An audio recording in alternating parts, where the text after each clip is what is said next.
우선은 그 FMC의 그 안에 이제 실제적인 팩트들이 있는데요.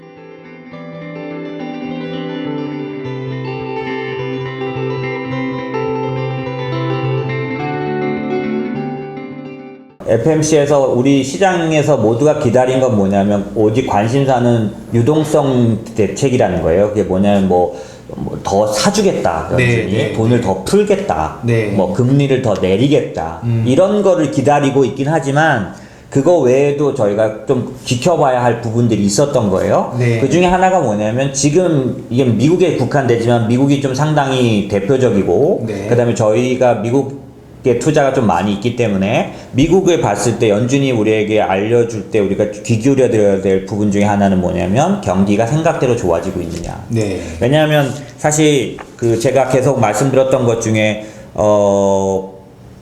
그 주가가 이렇게 실물 시장이 안 좋은데도 올라온 거는 너무 비정상적으로 받아들이지 마라. 네. 실물 시장의 값을 주식 시장이 나타낸다라고만 볼 수 없는 게 주식 시장의 값을 받고 있는 대상이 되는 기업들이 다 큰 기업들이다. 네. 그러니까 실물 시장에 1000개의 기업이 있으면 그 중에 100개에 해당되는 상장된 주식의 값만 모아놨으니 실물 시장이 아직 안 회복됐어도 그 100개 기업은 좋은 걸 나타낼 수 있어서 주식은 올라올 수 있다. 네. 하지만 현실은 900개 기업은 어려움을 겪고 있다. 네. 이렇게 실물 시장이 아주 어려운 건 우리가 느끼는 건 그런 거라고 네. 말씀드렸잖아요.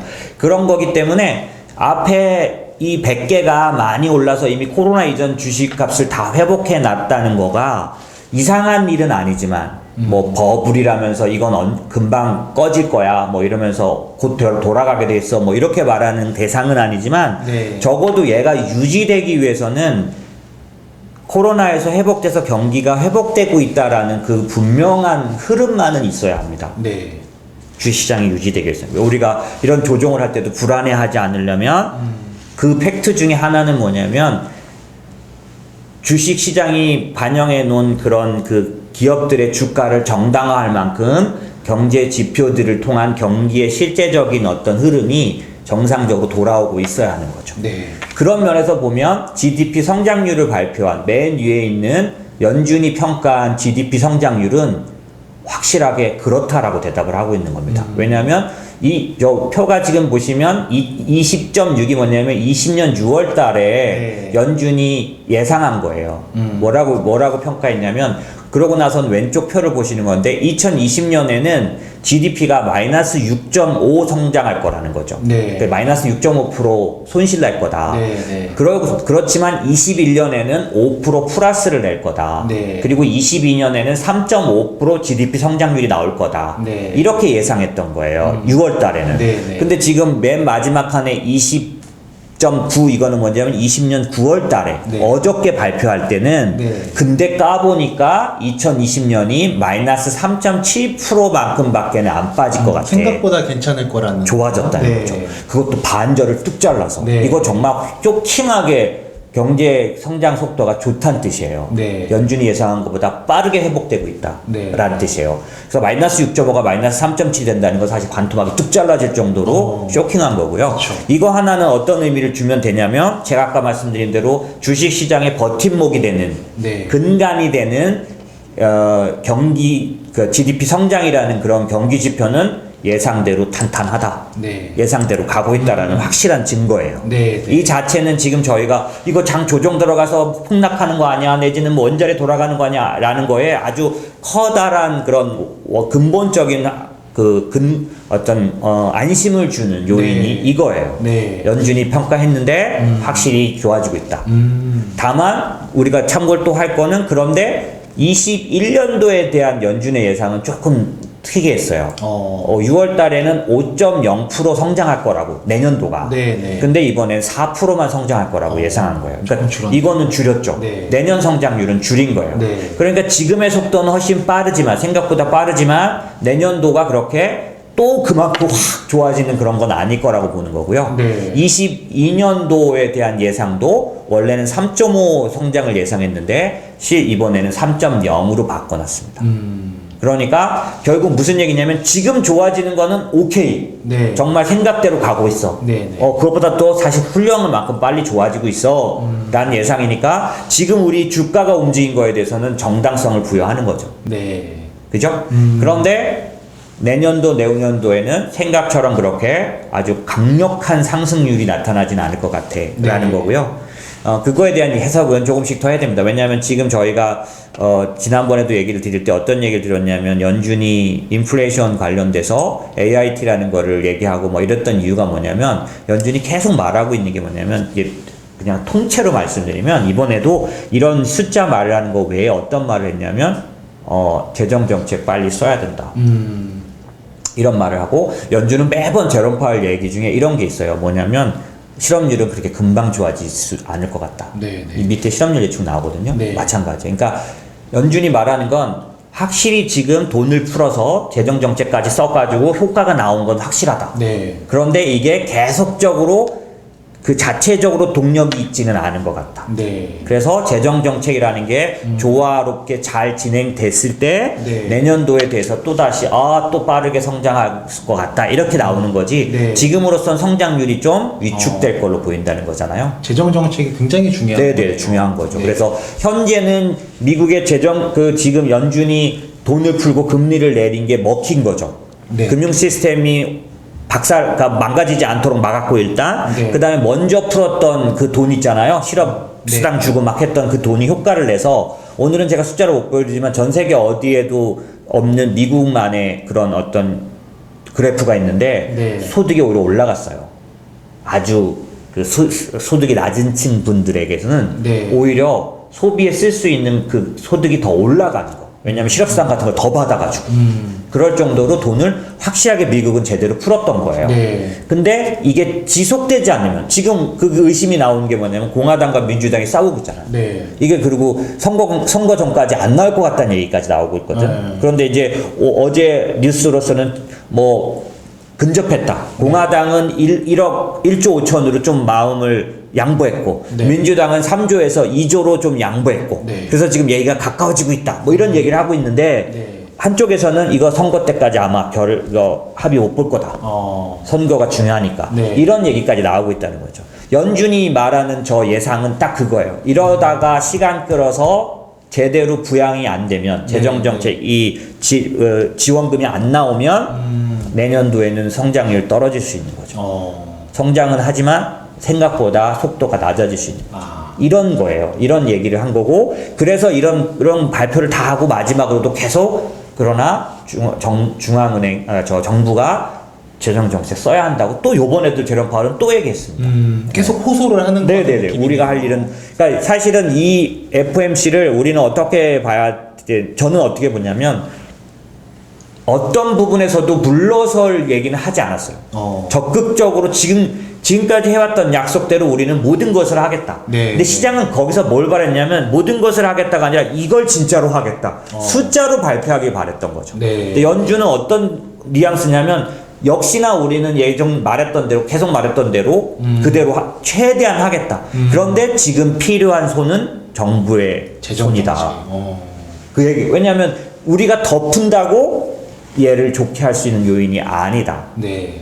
예, 그런 얘기거든요. 그래서 성장률에 대한 얘기는 그렇게 보시면 되고, 두 번째 실업률 전망도 마찬가지로 보시면, 지금 2020년에 대한 실업률은 6월 달에는 9.3%가 될 거라고, 실업률은 높을수록 나쁜 거예요. 네. 실업률이 실업률이 높을 걸로 봤는데, 실제로 어제 예상은 7.6%, 올해 실업률이 7.6으로 마감할 것 같다는 거죠. 많이 줄었네요. 많이 줄은 네, 겁니다. 네. 예, 뭐라고 그러죠? 실업에 대해서도 긍정적인 흐름이 있다라고 보는 거죠. 네. 그런데 마찬가지로 6월 달에 봤던 6.5% 실업률 예상이 2021년 네. 이거에 대해서 연준은 5.5까지 낮아질 수 있다고 보는 거고요. 똑같이 22년에는 5.5를 실업률로 봤는데 이번에 4.6으로 갈 수 있다라고 보는 거죠. 이건 실업률은 상당히 긍정적이에요. 네. 다만 이 실업률이 사실은 미국은 4%대를 완전 고용 상태로 봐요. 그러니까 미국이 경기가 좀 좋다고 말할 때, 네. 그러니까 요 코로나 터지기 직전에 얼마였는지 기억해 보면 3.34였었어요. 실업률이. 어마어마했었네요. 네네네네. 그런 거를 한 1년 이상, 그러니까 완전 고용 상태를 1년 이상 갔었던 거거든요. 그러니까 그런 정도 회복되는데 연준은 언제까지로 생각하냐면, 보세요. 2023년 4.0으로 돼 있죠. 네. 2023년은 돼야 실업이 정상적으로 될 거라고 보는 거예요. 지금 또 하나 특징은 지금 밑에 보시면 2023년이 나와 있잖아요. 네. 원래는 연준은 2023년 예상을 안 내놓는. 네. 그러니까 이번에 그 뭐랄까 이 포워드 가이던스가 3년 뒤까지 하는 발표 처음 한 거예요. 아. 원래는 20년, 21년, 22년 이렇게 세 개만 내놓습니다. 네네. 그런데 23년까지 내놓은 건 요번이 처음이에요. 그래서 조금 더 구체적으로 시장이 자기가 생각하는 의도를 좀 구체적으로 알 수 있도록 하는 방법을 쓰기로 시작한 거예요. 이게 네네. 제가 설명할 때 포워드 가이던스라는 네, 거예요. 네. 구체적으로 어느 정도 내가 어떻게 할지 이런 것들을 말하기 시작했다는 거잖아요. 네네. 그렇게 보시면 되고요. 그 밑에 있는 물가 전망 같은 경우에는 이게 이제 그 요번에 지난달에 발표한 AIT 물가가 2% 되더라도 네. 평균적으로 2%가 아니면 금리를 안 올리겠다라고 네. 했던 그 물가예요. 네. 근데 이제 여기서 우리가 읽어야 될 건 뭐냐면 아이러니하게도 보시면 물가 전망에 보시면 20년도에는 물가가 1.2 오를 것 같다. 네. 21년도에는 1.7 오를 것 같다. 22년에는 1.8 오를 것 같다. 네. 23년에는 2.0 오를 것 같다. 물가가 2%라고 될 거라는 거예요. 네. 근데 여기서 여러분이 읽어야 될 게 뭐냐면 지금 지난달에 내놓은 AIT가 어떤 의미라고 제가 좀 전에 설명드렸냐면 물가가 2%를 넘어도 네. 옛날엔 2%만 넘으면 지금 옛날 기준으로 하면 2023년이 되면 무조건 금리를 올리는 게 옛날 법이었었어요. 네, 네. 그런데 지난달에 내놓은 게 뭐냐면 2%를 넘더라도 단순히 2%가 중요한 게 아니라 평균을 내서 네. 평균으로 2%를 따지겠다.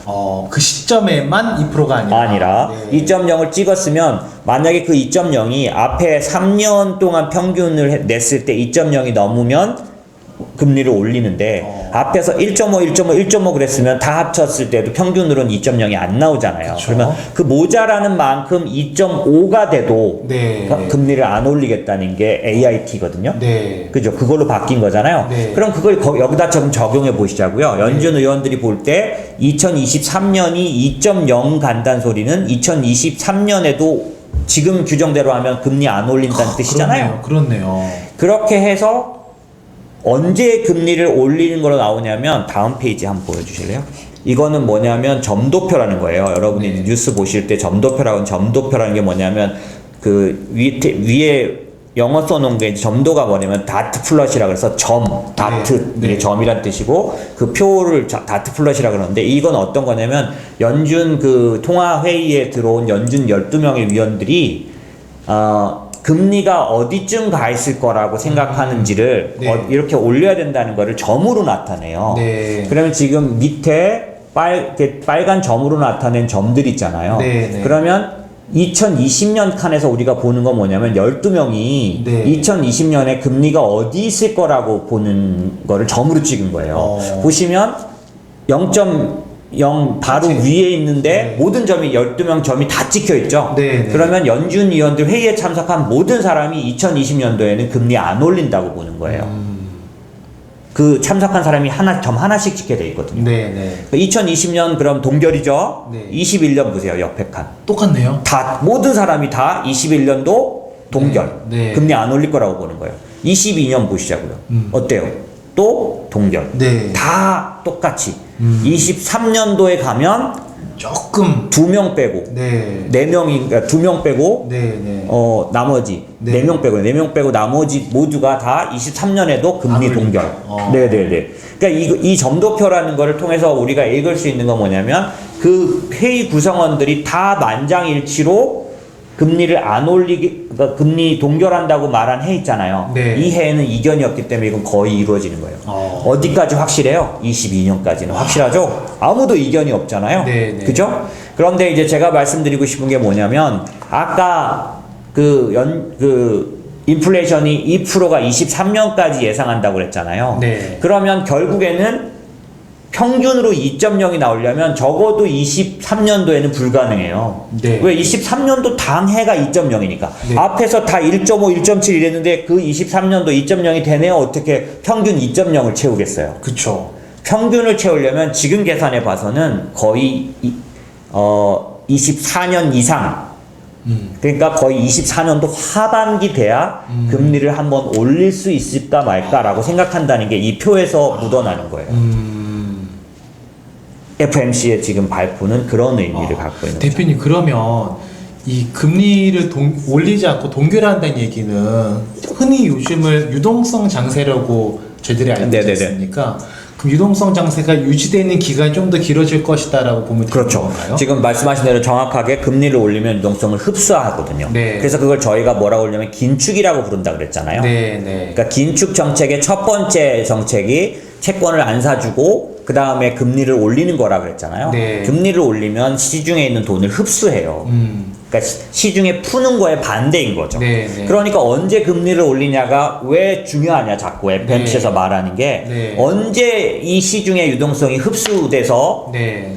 유동성 장세가 마감되느냐를 말하는 거라 그랬잖아요. 네. 그래서 제가 여러 번 제가 막 방송하는 거를 듣고 보셨던 분들은 아시겠지만 이런 유동성 장세에 있어서 그 시기의 커다란 변화, 이 사이클의 변화는 금리를 올리기 시작한다고 하면 그때부터 다른 사이클이다. 네. 어떻게 보냈느냐면 그런데 그때 실적이 받쳐주고 인플레이션이 나타나고 이런 상황에서 금리를 올리는 거면 이건 이제 여름인 거예요.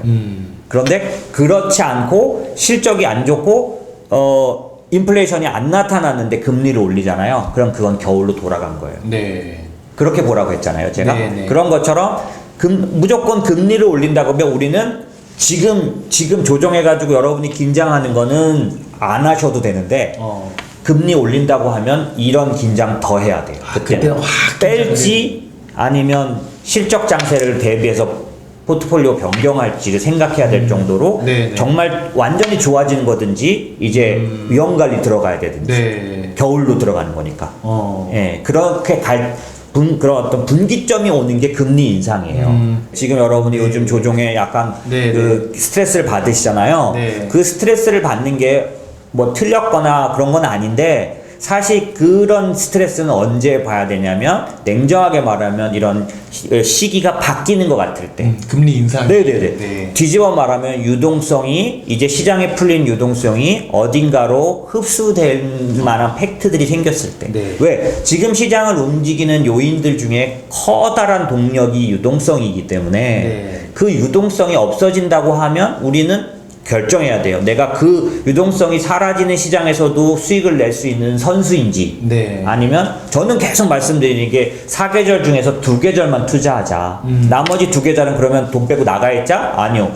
어떤 단기 1년짜리 자금들은 돈을 빼는 것도 방법일 수 있는데 연금이나 이런 건 그럴 수 없잖아요. 네, 그러니까 그렇죠. 장기로 계속 가져가야 되는 자산들은 동면에 들어가야 되고요. 네. 네네. 나머지 중에서 운용하는 자금은 현금화해서 갖고 있어도 될 수도 있어요. 그런데 이제 가을이나 겨울에는 채권을 늘리고 뭐 이렇게 여러 가지가 이제 그때 제가 말씀드릴 거고 지금 말씀드린 것처럼 그런 어떤 행동을 해야 되는 그런 시기는 뭘로 판단하느냐? 금리를 올리냐 내리냐. 그런데 지금 연준이 약속하기를 뭐라고 말했냐면 24년도까지는 적어도 금리를 안 올리겠다라는 거예요. 네. 예, 그러니까 기본적으로 우리가 팩트에서 봤을 때 정책에 의한 유동성 흡수는 일단 안 하겠다는 거잖아요. 네. 그러니까 유동성은 연준이 푸는 것만 있는 게 아니라 세 가지 정도 꼽을 수 있어요. 뭐냐면 연준이 통화 정책을 통해서 푸는 유동성. 그건 실제로 돈을 풀잖아요. 채권을 사주고, 그죠? 그리고 나서 대출을 늘리거나 이런 식으로 해서 돈을 푸는데 돈을 푸는 연준의 유동성이 있고요. 네. 두 번째는 이제부터 여러분이 경험하고 이미 한번 실행됐지만 여러분 마음속에 유동성이라고 안 느껴졌던 게 뭐냐면 재정정책을 풀리는 유동성이에요. 이거 뭐냐면 지금은 개인에게 돈을 줘서 그냥 이거는 그냥 보조금이야 라고 생각했을지 모르지만 네. 우리나라에 지금 그린 뉴딜 있죠. 네. 그린 뉴딜이 다 뒤집어 말하면 뭐예요? 정부가 빚을 내서 그 자금으로 어떤 사업에 투자하는 거잖아요. 거기에 돈이 들어가죠? 그 유동성도 유동성인 거예요. 그럼 그 유동성이 어떤 결과를 가져와요? 그 종목들을 올려놓잖아요. 네. 지금 한국에서는 그게 미리 좀 올랐어요. 그래서 뭐 뉴딜, 아까 그린 뉴딜 관련주 지금 사도 되나요? 이렇게 물어보시는 게 벌써 기대감으로 확 올랐으니까. 네. 물론 이게 헛건 아니에요. 근데 실제 자금 집행은 1, 2년이 남아있으니까 너무 빠른 속도로 이렇게 올라가면 안 되긴 해요. 하지만 어쨌든 이 사실을 봤을 때는 어때요? 이것도 유동성인 거예요. 그래서 네. 통화정책의 유동성, 재정정책의 유동성. 저는 앞으로도 계속 말씀드리지만 여전히 유동성 장세에 있기 때문에 네. 지금은 투자해야 될 상황인 거예요. 그러니까 4계절 중에서 2계절 돈 벌 수 있는 그런 수월한 기간에 안 하면 네. 속도를 못 맞춰요. 인플레이션, 그 물가, 그러니까 화폐 가치 떨어지는 거를 못 맞추고 우리가 조금이라도 더 부유하게 되는데, 뭐 감히 부자가 된다라까지는 제가 뭐 말씀 못 드리지만, 네. 적어도 우리 생활이 좀 더 풍족해지기 위해서 돈을 벌어야 할 때가 있는데, 네. 그때는 4계절 중에 2계절이 가장 유리하다는 거예요. 나머지 2계절은 보존하자주의고, 네, 네. 그럼 2계절 벌어야 하는 2계절 중에 처음에 유동성 장세, 봄이라고 말한 시기가 네. 안 끝났다라고 제가 말씀드리는데, 네. 그럼 연준의 유동성이 더 풀려서 나오면은 여러분도 다 인정할 텐데, 네. 시장이 요번에 그게 아니라 그래가지고 입술 딱 닫은 거 아니에요? 입맛 네. 싹 다신 거 아니에요? 네. 더 연준 유동성은 안 나오는 거 아니냐? 맞아요. 지금 이렇게 얘기하고 있는 거거든요. 제가 말씀드리고 싶은 거는 연준이 지금 오늘 발표한 거에 대해서 다 실망했다고 말하지만요, 사실은 월간 매입 규모는 유지하겠다고 정확하게 말했어요. 네. 그럼 월간 매입 규모가 뭐냐면 연준이 시장에다가 구체적으로 눈에 보이게 푸는 유동성이거든요. 이게 네, 네. 국채를 한 달에 800억씩 사고 있고요. MBS는 모기지 채권이에요. 네. 모기지 채권을 400억씩 사고 있어요. 저거는 계속 하겠다라고 분명하게 지금 말한 거예요. 네. 근데 저 규모가 어느 정도 되냐면요, 여러분은 감이 안 오시겠지만 2009년도 금융위기 터지고 나서 QE 1, 2, 3 할 때 네. 그 양적 완화 할 때 금액보다 더 높은 거예요. 월 금액이. 그러니까 저거 그냥 지금 그대로 풀겠다고 한 양도 금융위기 때보다는 더 커요. 그때도 엄청 많이 풀었다고 말들이 그렇죠. 많았었는데. 네네. 그러니까 무슨 얘기냐면 그거 금융위기 때 풀었던 돈 전체를 말하는 게 아니고 그때 매달 풀던 돈 네네. 더 높은 숫자예요. 이미 제가 숫자로 비교해 드릴게요. 2009년부터 2019년도까지, 그러니까 정확하게 금리 올리는 시기가 2015년 12월부터 올렸는데, 네. 축소했던 때까지 한 16년, 17년까지 동안에 거의 7, 8년 동안 풀었던 돈이 4조였었어요. 네. 왜냐하면 5천억에서 시작해서 4조 5천억이 됐거든요. 연준의 대차대조표라 그래서 연준 네. 재산이 4조 5천까지 늘었었어요. 네, 네. 그러니 4조가 는 거죠. 원래 출발이 5천억으로 시작했거든요. 네, 2009년도 5천억 있던 게 2017년, 18년 이렇게 됐을 때 4조 5천억 됐으니까 4조 늘린 거잖아요. 네. 지금 얼마인지 아세요? 7조. 그러니까 기본적으로 줄였던 데서 늘린 것만 생각하면 4조를 단박에 늘렸어요. 한 6개월 동안 네. 4조 늘렸어요. 9년 동안 늘린 4조를 6개월 만에 늘렸어요. 세상에 이럴 수가 있나요, 진짜? 그런데 엄청 빠른 속도로. 그렇죠. 엄청나게 네. 늘렸기 때문에 시장도 지금 유동성이라는 걸 누구나 인정했잖아요. 네. 근데 제가 말하고 싶은 건, 그런데 이제 그거를 더 이상 더 크게 안 푼다고 여러분이 시장이 지금 실망했다고 말하지만 지금 월간 매입 규모만으로도 이미 2009년도에 내던 것보다는 훨씬 더 많이 사고 있다. 네. 그냥 소소하게 사고 있는 게 이만큼이에요. 야, 정말. 그러니까 제가 말하고 싶은 건 거꾸로 지금 여러분이 보는 여러 방송에서 전문가들이 연준이 유동성 안 늘렸다고 말하는데 전 늘렸다고 말하는 게 아니라, 네. 제가 말하고 싶은 팩트는 변함은 없다는 거죠. 줄이거나 유동성에 대해서 빨아들이거나 전혀 연준은 줄일 생각이 있는 네. 거 아니에요.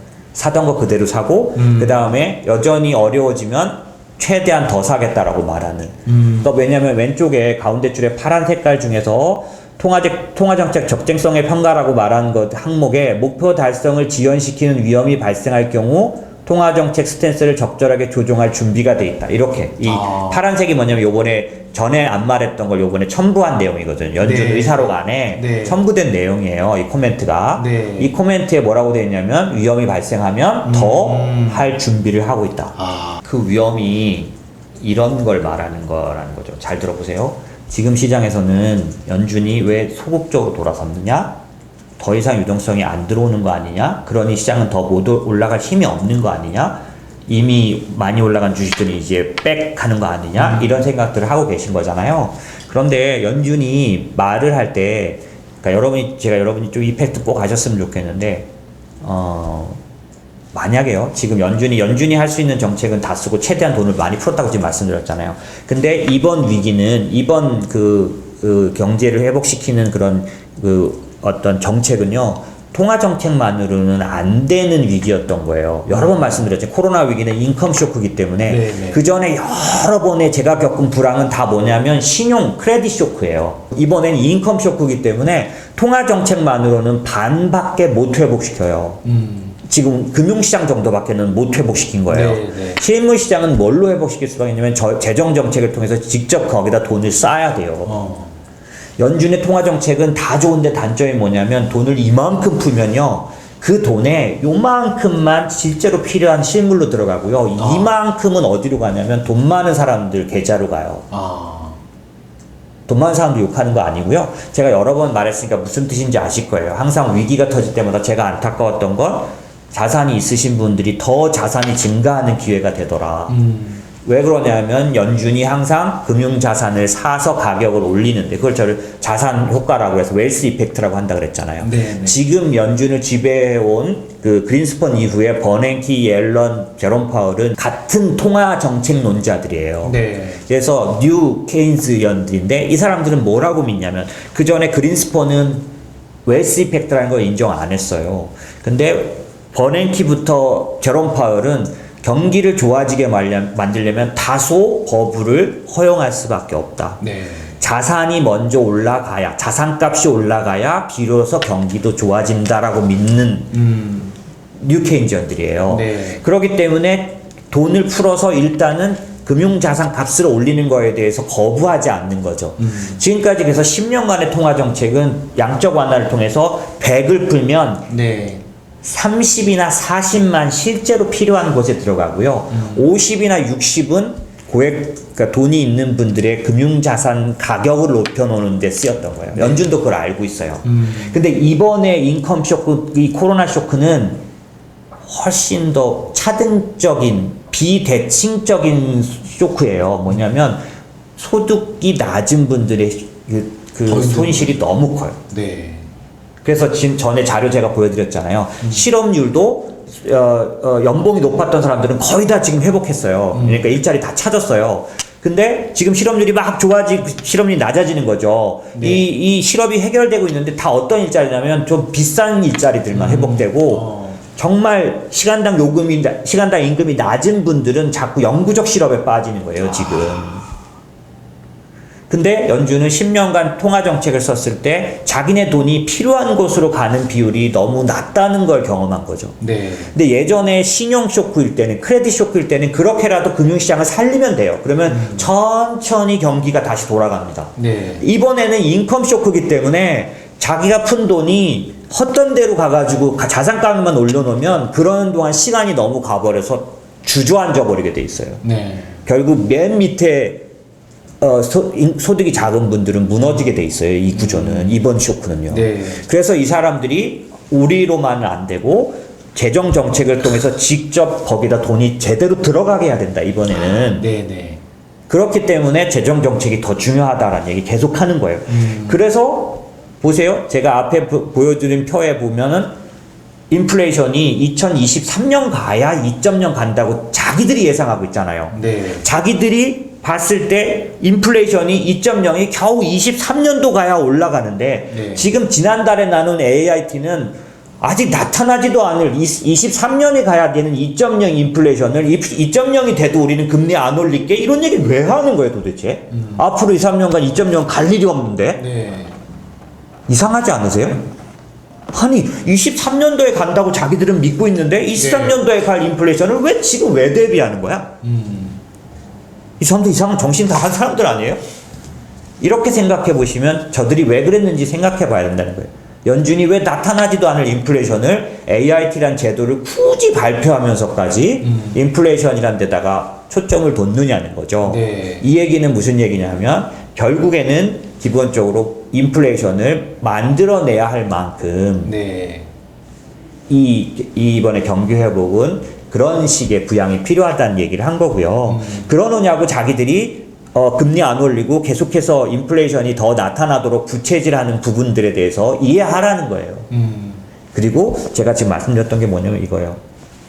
이럴 정도로 재정정책이 필수적인 위기거든요, 이번이. 네. 사실은 완성은 재정정책에서 일어난단 말이에요. 네. 그런데 연준은 어쩔 수 없는 부분이 있는 거예요. 뭐냐면 이번 선거에 개입할 수가 없잖아요.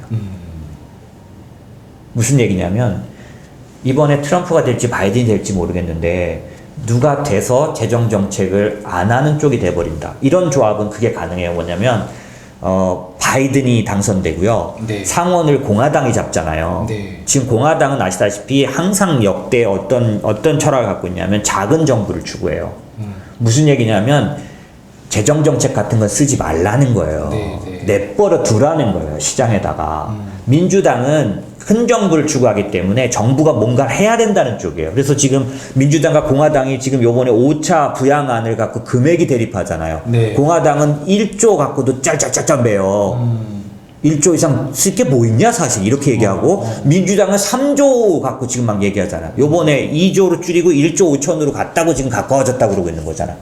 그러면 만약에 바이든이 대통령이 되고 공화당을 상원이 잡아버리면 재정정책 쓰자고 바이든이 올리면 공화당에서 자꾸 잘라버리세요. 네. 잘라버리면 어떻게 될 것 같으세요? 재정정책 오래 못 쓰죠?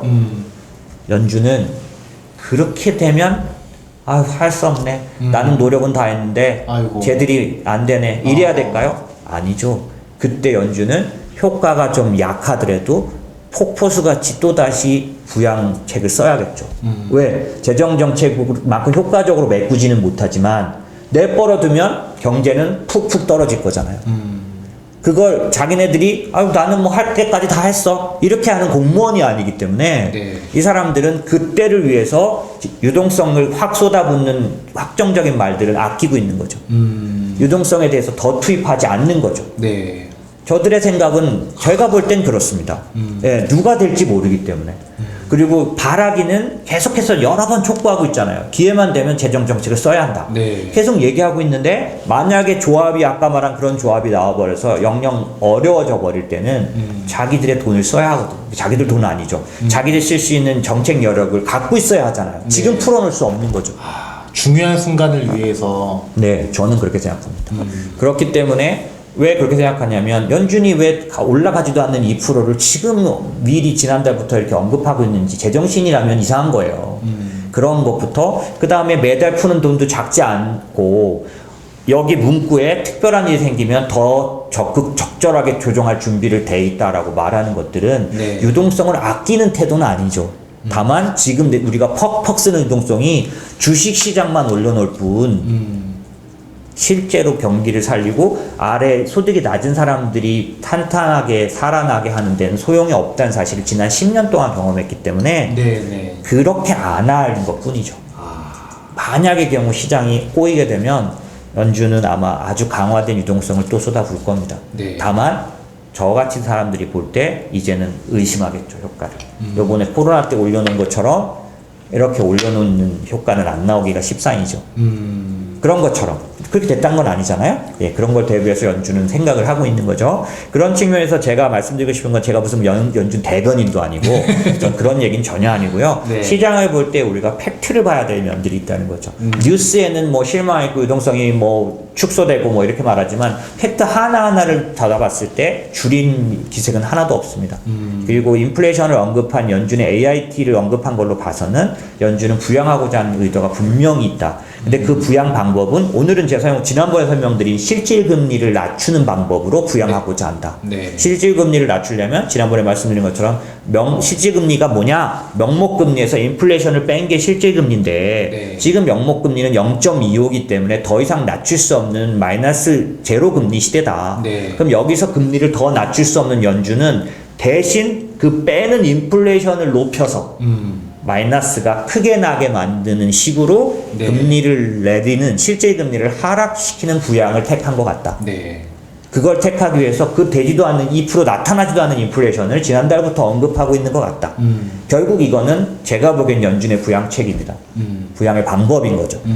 그리고 이게 만약 먹힌다면 사실 먹혔기 때문에 지난번에 설명드렸던 BEI가 1.8까지 얼마 전에 올라왔었던 거예요. 이 디플레이션 상황, 타격을 받아가지고 소비가 살 수 없을 것 같은 이 상황에서 왜 기대 물가가 그렇게 올라왔겠어요? 연준을 믿는 거죠. 연준을 기대하는 거죠. 연준이 생각했던 효과가 나타나는 거죠. 근데 이게 지속될지는 더 지켜봐야겠지만 지금 말씀드린 것처럼 유동성은 얼마든지 공급할 마음이 있는 거에 대해서는 의심할 필요가 없고, 저는 이렇게 생각하는데 연준의 그 실제금리 정책은, 실제금리 마이너스로 만들어서 부양하려는 정책은 충분히 가능성 있어 보인다. 그래서 저희 이번 주에 그 회사 세미나 때 이제부터는 재정 정책으로 시장을 읽어야 하고 포트폴리오에서 인플레이션을 대비한 포트폴리오를 이제 분명하게 반영해야 할 때다. 그래서 인플레이션 설명을 드렸고, 저희도 거듭 말씀드리지만 요번에 포트폴리오 관련된 얘기들을 쭉 이제 준비를 했고, 리밸런싱 하기 위해서 준비하고 있고, 저희가 새로 포트폴리오 새로 만들었고, 뭐 이런 것들은 저희 준비한 거죠. 다만 지금 시점에서 연준의 의도나 생각에 대해서 읽는 부분들은 다 생각이 다양하니 뭐 다른 전문가들의 얘기를 들어보시고요. 저는 어쨌든 오늘 제가 말씀드리고 싶었던 건 상당히 그 스트레스가 높아지는 구간인 건 제가 이해하지만 팩트로 봐서는 그럴 이유는 없는 것 같다. 그리고 기술주에 대해서 생각하는 부분도 여러분이 어떠실지 모르겠지만 시장에서는 기술주가 더 이상 올라갈 수 있는 그런 부분이 없을 만큼 금리 메리시 없는 거 아니냐? 이런 얘기를 하는데, 실제 금리가 마이너스 나는 것도 금리 메리시 생기는 거죠. 네. 전에 말씀드린 것처럼 성장주는요, 기술주는 금리의 가치주보다 더 민감해요. 금리가 우호적으로 돌아갈 때 올라갈 수 있는 폭이 확 커집니다. 이걸 제가 볼록성이라고 설명했었죠. 네. 예, 항상 금리 낮을 때 금리 빠지는 건 더 강력하게 반영되고, 그 다음에 조금 빠지는 것도 성장주 기술주에게는 크게 반영되고, 네. 이게 그 금리의 볼록성이라고 말씀드렸잖아요. 그래서 지금 실제 금리가 조금씩 낮아지는 상황이 오면 또다시 기술주는 엄청난 밸류에이션 메릿을 보이면서 네. 예, 추가 적정 주가 상향이 이루어질 수 있는 그런 구조를 갖고 있다. 그러니 요번에 지금 기술주 조정하고, 물론 또 오늘 터진 것처럼 뭐 그 반독점 얘기나 이런 것들은 있으니까 그거에 얽혀서 조금씩 주춤거리고 있을 수는 있지만, 네네. 만약에 연준의 실제 금리를 마이너스 나게 만드는 이 포석이 통하기 시작하면, 반대로 말하면 BEI라든지 물가 관련된 기대 물가 지수가 올라오는 것들이 기본적으로 시장에 나타난다면 기술주는 또다시 더 높은 밸류에이션을 부여받을 거고, 그랬을 때 아까 제가 말씀드린 백신 장세에 나타나는 컨택의 엄청난 그런 집중적인 상승 국면이 있을 때라도 네. 기술주에 대한 어떤 생각을 버릴 필요가 없는 이유는 지금 금리가 점점점 실제 금리가 명목 금리는 못 내려가요. 예, 딱 바닥에 와 있기 때문에. 그러나 실제 금리가 내려가는 모습이 나올 때 기술주는 또다시 한번 다음번 릴레이팅이 나타날 수 있다. 이런 것들을 생각하면서 포트폴리오 안에, 그렇다고 기술주 100%라는 뜻은 아니에요. 네. 남겨놔야 할 만큼은 남겨놓을 가치가 충분히 있다.